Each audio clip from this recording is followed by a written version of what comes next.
We meet again here for the Daily Bread Bible Study. This is day 182. We are looking at Proverbs chapters 4 through 7.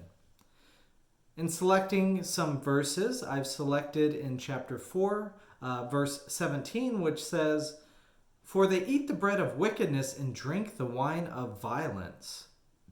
Now this continues the theme in Proverbs, namely focusing on righteous and wicked, and that the righteous will prosper and the wicked will ultimately fail.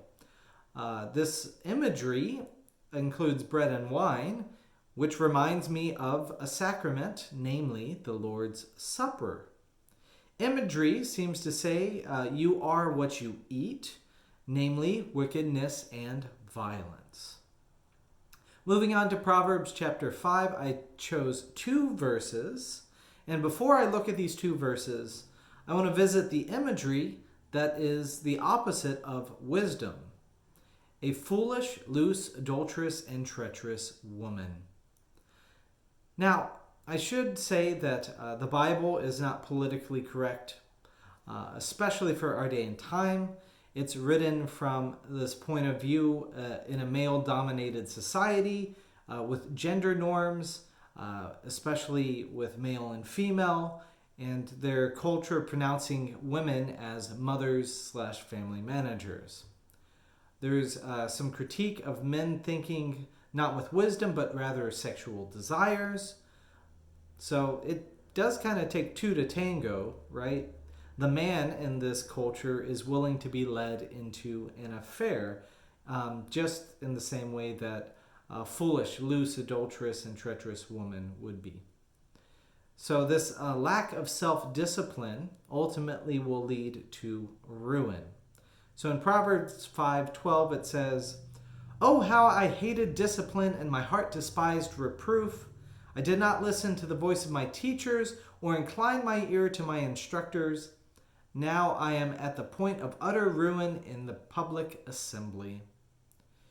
And in verse 18 it says, "Let your fountain be blessed, and rejoice in the wife of your youth, a lovely deer, a graceful doe." So mainly the relationships that you make, especially here discussing husband and wife for their society, that those relationships are something that need to be nurtured, to be taken care of, to be respected, that challenges need to be handled within the household, and conversation lines need to be open instead of going to seek for fulfillment of relationships somewhere else.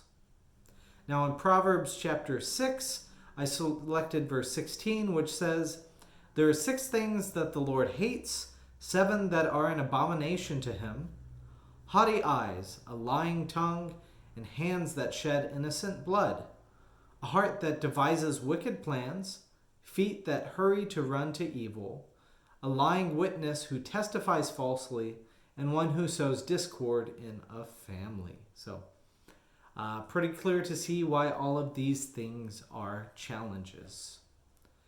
In Proverbs 7:23, again, there's an imagery of adultery, which is very prevalent in this book. It speaks of a young man without sense. In Proverbs 7, verse 23, it says, "He is like a bird rushing into a snare, not knowing that it will cost him his life." So keep good common sense. Turn to God for wisdom and understanding. Treat people with respect. Love your neighbor as yourself. These are all things that are very much connected with this way of thinking from people who are God-fearing, and hopefully we can live that out in our day and time.